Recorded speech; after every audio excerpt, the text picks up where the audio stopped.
Hi, I'm Jody Cohen, and I'm so excited to be joined by my dear friend, Sachin Patel, who is a father, a functional medicine success coach, a speaker, an author, and a healthcare revolutionary. His mission is to bring health into as many homes as possible. Sachin founded the Living Proof Institute to be the center of a clinical excellence, where patients partner with their practitioner to create a win-win relationship.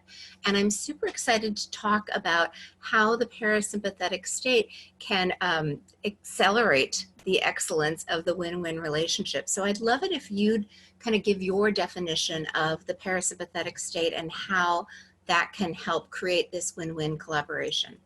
Absolutely. Well, first of all, Jody, thank you for all the work that you do and for this, what I expect to be amazing interview. The world needs to hear this now more than ever. And I believe that, it's such divine timing that we're having this interview to be able to share this information with the world. And, to go to your original question, the parasympathetic nervous system and the parasympathetic state is a physiological state, but I also believe it's an emotional state. It's an environmental state. It's really anything that we do that puts us in a state of what I would call relaxation, or a state of being in a position to receive, in a state where our body is healing and repairing and regenerating, a state where we feel joy and happiness. So there's emotions involved with this state. There's physiology involved with this state.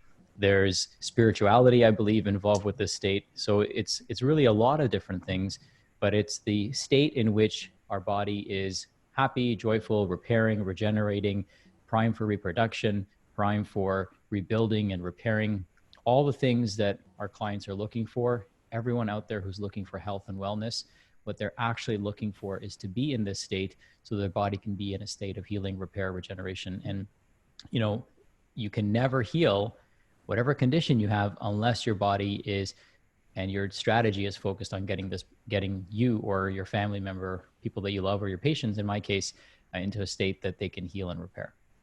That is so well put. Thank you. And I completely agree. And most people don't realize this. They have kind of the white coat fear where they go to the doctor's office and suddenly they're in high alert. So I love that you're really focused on helping the patient partner with the practitioner. Can you talk a little bit more about why the patient is the doctor of the future and how, this kind of relates to personal empowerment and taking responsibility for our health? Yeah, absolutely. So before the internet, the good old internet, before Google and all these tools that we have at our disposal now, it used to be that only a select group of people knew the information the doctors know. Same thing with plumbing, right? People didn't know how to fix things, themselves, but they can go on YouTube and find a video. They can find an article. So the internet really decentralized and democratized information. And so practitioners in the past, we value the information, the knowledge, and the experience that they have. But part of that is available to us 24/7, 365. And in fact, the patient can know more about their condition or their diagnosis once they have it than anyone could imagine. So I actually encourage practitioners to leverage that and allow the patient to do the research, vet the research that they're doing, let them come to you, and they can spend 8 hours researching something, and you can spend 5 minutes making sure that it's what they need, and you can enhance that relationship instead of not acknowledging that research that the patient is doing. So that's how I feel we can really create a partnership. But I also believe that the patient is responsible for being their own best doctor. Yes. And the reason for that is because let's think of it this way. Right now, our current system is set up. Even if you're seeing a natural healthcare practitioner, you have to be in a state of health that's failing you before you even do something about it. And then you might be 50, and even if you're looking for a natural approach, you're now only learning how to eat. You're now only learning how to breathe. You're now only learning how to think. What if you knew these things from the very beginning because your parents knew these things, because their parents knew these things, and they were passed down from generation to generation, and you were healthy your entire life, or you knew how to create resilience and health your entire life because it was modeled to you when you were very young, not taught to you when you were 50, because you missed that entire opportunity to be on the right path, the path that Yes. helps us be more creative, path that helps us love more, the path that helps us heal more. Like everything that we want out of life is on that path. So what if we just started there? instead of Right. going down the wrong path for a long period of time. And to get kickstarted on the path of resilience, you mentioned a couple things. You mentioned food, you mentioned lifestyle, but what's really interesting to me is kind of the state of the nervous system. Like, I see the ability to drop into the parasympathetic state as really helping people step into that state of resilience. And I was wondering if you can talk about the benefits that you perceive of the parasympathetic state for enhancing digestion, immune function, detoxification, just an easy way to shift into resilience while they're trying to juggle maybe the harder things, like if they're addicted to gluten, changing their diet, that kind of thing. Sure, absolutely. So what I believe, and I think that you're probably on the same page with me here, is that where you send flow is where you send function, and where you send function is where you send the ability to heal and repair, regenerate, but also to carry out the processes that you're depending on that organ doing. So Right. an example would be at rest, when you're in a restful parasympathetic state, Right. 50% of your blood flow goes to your liver and kidneys. When you're in a stress state, only 5% of your blood goes to your liver and kidneys. So if I wanted to increase somebody's detoxification capacity, would I just give them supplements to do that? Or would I get more blood moving in the direction of those organs so they can carry out their function? Well, if you did both, you would get way better results. But if you just gave them the latest, greatest, best product or protocol, but they're still stressed out all the time, the results are going to be, a fraction of what they have the potential to be. So the parasympathetic state is really what helps us accelerate the healing process. And the same is true for digestion. So when we're under stress, there's an 80% decrease in blood flow to the digestive system, because digestion is not going to save you from a lion that's chasing you. So this is a highly intelligent response. But the problem is that the signals are so misappropriated. And that signal actually comes from a part of our brain called the limbic brain. And our beliefs, our values, and experiences are what determine whether the limbic or reptilian brain is going to respond as a stress response, or if it's going to respond and say, hey, this isn't a stress response. All systems go. Let's keep healing, repairing, regenerating. We don't need to freak out. Now, a lot of people don't realize this, but between the age of 0 and 8 is when their limbic programming took place. Between the age of 0 and 5, your brain's hemispheres aren't even connected. So between the age of 0 and 5, you might see something and you might even do it or say it or think it, but not even be able to make logical sense of it, because your brain isn't even communicating with itself the way it would in an adult. So this is Right. why children will do things or say things. Oh And yeah, you're they're like, fearless. well, yeah, exactly.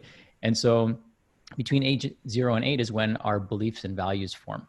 And so it's very critical how, our lifestyle and how our values and our beliefs and things like that are ingrained at that age.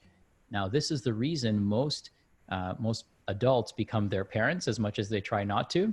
It's because they Oh, were programmed by their parents. They're programming, that unconscious, subconscious programming, the inner child programming is what they're used to. This is why people crave certain foods that they were their favorite foods when they were younger, foods that their parents would feed them when they were stressed out or when they were trying to calm them down, right? They would give them certain foods. So these are the foods that the limbic brain, the inner child, says, these are the foods that make me comfortable. This is what I want. comfort food. Comfort food, exactly. And it's, We, and it can work well for people. It can comfort you, it can right. soothe you, it can ease you, but at what cost? So if your comfort food is, chocolate cake, and Yeah. it's loaded with sugar and, trans fats and all the nasty stuff, then that might not be a good thing. But if your comfort food is an apple, that could actually work for you. Right, right. But what you're saying basically is that we were kind of indoctrinated or programmed when our limbic brain was still developing. And so that is our default. That's how we self soothe or comfort. But Hmm. there are other options for people with resilience. Like, I know you help track heart rate variability, which is kind of a measure of resilience. Do you want to talk about that a little bit? Yeah, certainly. So HRV is also known as heart rate variability. I wear a couple of monitors. One of them I just recently got. It's called a Whoop band, Ooh, and the other one I wear is an Aura ring. So I'm kind of comparing these two right now, wearing them simultaneously to compare how they function and work. And I'll be doing a review on it a little bit later. But HRV is one of the things that we can track essentially in real time, and it gives us a good indication of how our day-to-day activities impact our ability to be resilient. So let me kind of give a working definition of resilience so that people can visualize what I'm saying. So imagine there's a bucket, and Jody, you've got a bucket and it's 5 liters, and I've Yes. got a bucket and it's 4 liters. Now, stress, inflammation, life coming at you, all of these things, good things, bad things, they all fill this bucket up. Right. So my bucket, Or take it down. It's an ebb and flow, right? yeah. So there's stress, there's good stress, and Right. there's negative stress. But regardless of how the stress is, it's really about how we process the information, right? So that Exactly. comes from our limbic brain. But let's just assume we have the exact same response, same emotional response to the situation, same amount of chemicals are being dumped into our bloodstream, and my bucket is 4 liters, yours is 5. Mine's going to fill up so much faster. Now, at the bottom of the bucket are tiny little holes. Now, these holes are enzymes that break down the stress hormones in our body and essentially empty out the bucket. Now, if my holes are really, really big and I've got a lot of them at the bottom of the bucket, I can empty out my bucket really quickly. Now, imagine your bucket's bigger, but you don't have as many holes as I do, or your holes are smaller. Then Right. there's a genetic trait that determines the size of those holes, that determines the size of the bucket. But then we can also influence whether those holes get bigger or smaller by our nutrient status. So something like magnesium and vitamin C actually opens up the bottom of that bucket, allowing the water to flow through. So then the size of your bucket may not be as relevant Yes. if you have the right amount of nutrition. This is why magnesium is so helpful at calming people down, because it helps take the water out of the bucket.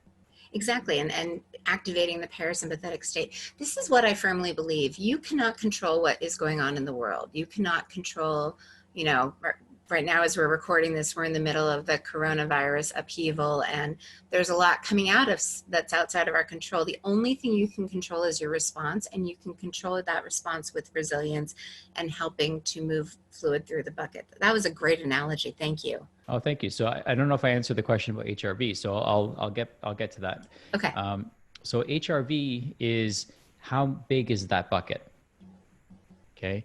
And so as we increase resilience, as we spend more time resting, recovering, repairing, regenerating, that bucket actually gets a little bit bigger. And so now you might be able to handle 6 liters of stress. I might be able to handle 5 liters of stress because I'm increasing my resilience. We can increase HRV by doing a few things. First and foremost, the easiest thing to do is sleep more. And this is often overlooked. We don't do this as much. In fact, what I'm learning right now is that melatonin is one of the greatest proponents to fighting viruses. Yes. So our melatonin status makes a huge difference. And of course, if somebody has poor sleep, they usually have poor melatonin levels, Right. which means they have poor circadian rhythms, which means they're probably not spending enough time outdoors, which means they're probably indoors on their computer or exposed to EMFs. Like there's a whole cascade of things that this tells us. So it's never just one thing. Like to lower Right. your melatonin to artificially low levels, or to even raise it to normal levels, is actual work. You have to conscientiously do the work and ask yourself, okay, how is this impacting my melatonin levels? Because that's going to impact the state of my nervous system and Exactly. how They're deeply very I heal. partnered. Right, exactly. And so what HRV does is it allows us to increase the size of that bucket. It's measuring basically the variability between each individual heartbeat. The variability decreases when we're under stress. The variability increases when we're in a resting and relaxing state. So typically, these devices will collect my HRV while I'm sleeping at night, and it's going to be measuring how resilient I am. It's going to be calculating my sleep cycles. It's going to be calculating how long it took me to fall asleep, how many breaths I'm taking.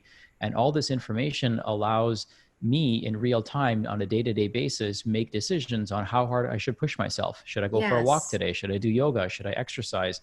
Should I go full throttle when I exercise? I can make better decisions for myself using this very simple to collect metric that is non-invasive and very accurately tells me and allows me to make guided decisions regarding my health instead of seeing the doctor once every 6 months or once a year or once Exactly. every 10 years. It's empowering your patient. Right. And people now have an idea of how things impact them. They can pay attention to, I went to bed early last night, or I've been fasting, or I ate a late meal, or I went out and partied, or I drank too much. Like all these things can now come into perspective, and we can keep better track of the direction our health is going in and the decisions we're making and how they're impacting that.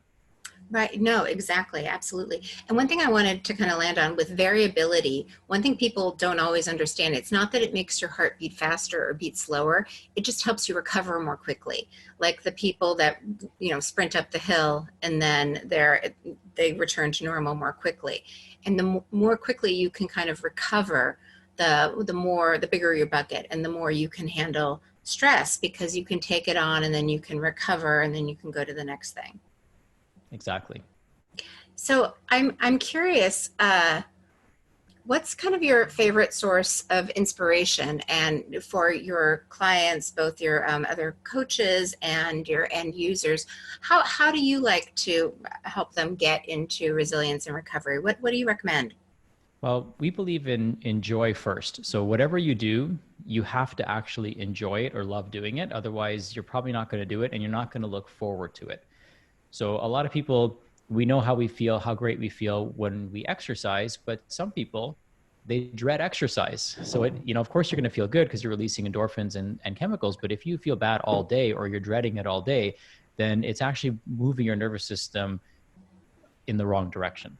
Right. So the first thing we want people to do is find things that bring them joy, things that, that they love doing, look forward to doing, feel better, feel good looking forward to them, feel good while they're doing them, and then feel good that they've done them, right? If you can find out what that is, then that goes a long way. So for me, I love being in nature.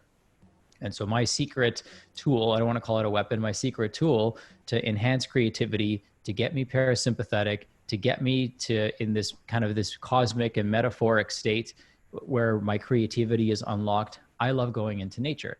Now, if you think about Mother Nature is built on what we call fractal mathematics. We are built based on fractal geometry.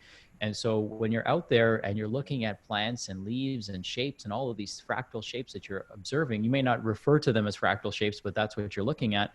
You're actually communicating more intimately with your brain versus staring at a flat computer screen.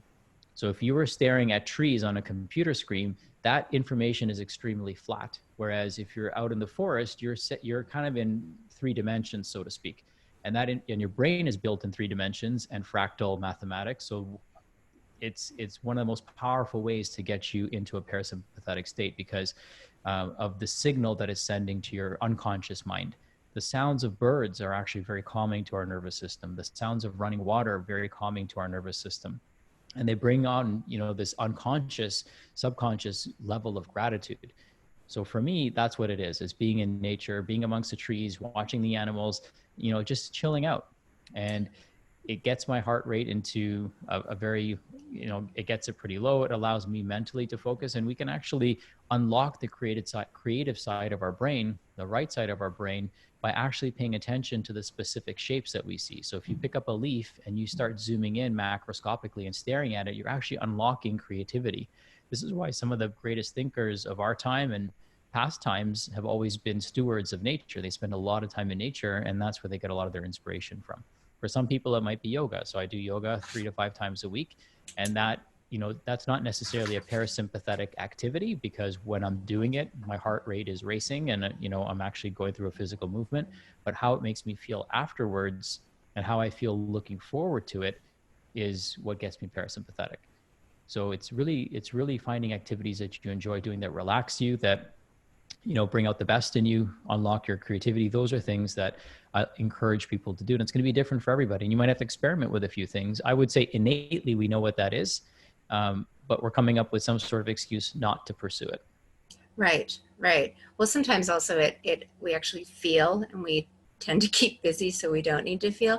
I love your definition of nature. I'd also add that smells, Mm-hmm. the secret language of trees, they communicate by smell. We communicate with that smell.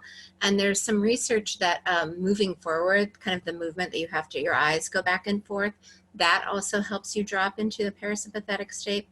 One thing that you mentioned was gratitude, which I would love for you to expand upon and talk about how that helps you get into a parasympathetic state and maybe some suggestions that you have for people to just simple gratitude practices.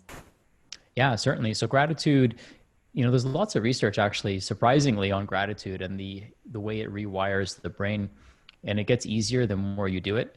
So at first, it's almost like a silly exercise, But then once you kind of ingrain these new habits and you start changing the way you think from the very moment you wake up and before you go to bed, the brain starts looking at the world totally differently. You know, you mentioned that we're in the midst of this coronavirus thing, and we can be super grateful because now we have more time with our family, more time to, you know, do a whole bunch of different things that we've been putting off. Now we've got to show the universe or God or whatever we believe in that I actually wanted what I asked for, right? People wanted more time. They wanted time away from work. They wanted, you know, time to themselves, time with their family. They wanted time to read that book or write that book. All these things that people have been asking for are now being handed to them on a silver platter. So we're going to see who actually wants it and who doesn't, and who's grateful for it versus who's fearful from it. If we can be in a gratitude state, we can actually unlock creativity. The parts of Yes. our brain that are responsible for creativity versus stress are very different. So the part of our brain that's responsible for the stress response, the reptilian brain, it allows us to make very good short-term decisions. The part of our brain that's responsible for long-term decisions is the prefrontal cortex. So when we're under stress, we don't even send the right amount of blood to the part of our brain that makes long-term decisions. So if we're always wired for stress and in a stressful state, we're going to make great short-term decisions. We're going to pat ourselves on the back. Wow, I made a great decision. But the long-term consequences of that decision may not be great. Right. Win the Right. battle, lose the war. Right. Exactly. Yeah. So these are the things that we want to help people kind of reframe the way they think, reframe the way they look at things. You know, when you see something, everything is neutral. It's just the emotion that you attach to it.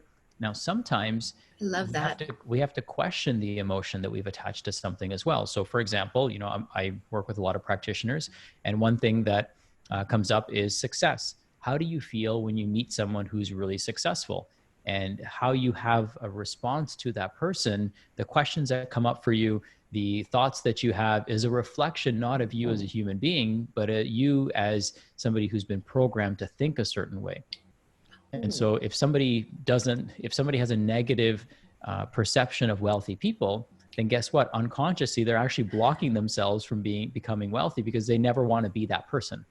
Right. So we have to Right. evaluate, almost have like an out of body experience and evaluate the thoughts that we're having and question those as well, because many of those questions that come up or thoughts that come up for us are going to be from our unconscious belief patterns and could be self-sabotaging us in so many different ways. Yeah, I always joke that people who look for problems often find them, but I Mm-hmm. also do the flip side. Sometimes we walk my dog every day, and we'll look for, like, let's look and see if we can find hearts, and suddenly the clouds look like hearts, the leaves look like hearts. I think that if you're looking for something, it shows up, and if you're feeling grateful, that's really a feeling of overwhelming love and calm. You feel calm when you feel grateful, and so then it attracts more to you. Yeah, absolutely. I wanted to also ask you what you think the best measure of health status is. Just curious. Well, you know, I think if we're going to measure it numerically, it would be our HRV. If we were going to measure it emotionally, it would be our happiness.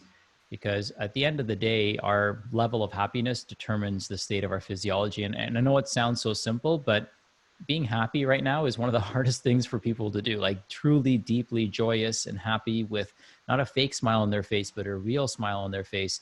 That's one of the hardest things for people to be able to accomplish. And it kind of reminds me of the different facets of our life that make up our health. Because if you hate your job, like, you're not going to be healthy. If you don't like your partner, it's going to be hard for you to be fully healthy. Or if you haven't come to terms with certain things or certain people in your life, then it's going to be hard for you to be healthy, because the thoughts that you have of these people, circumstances, or situations actually affect your physiology.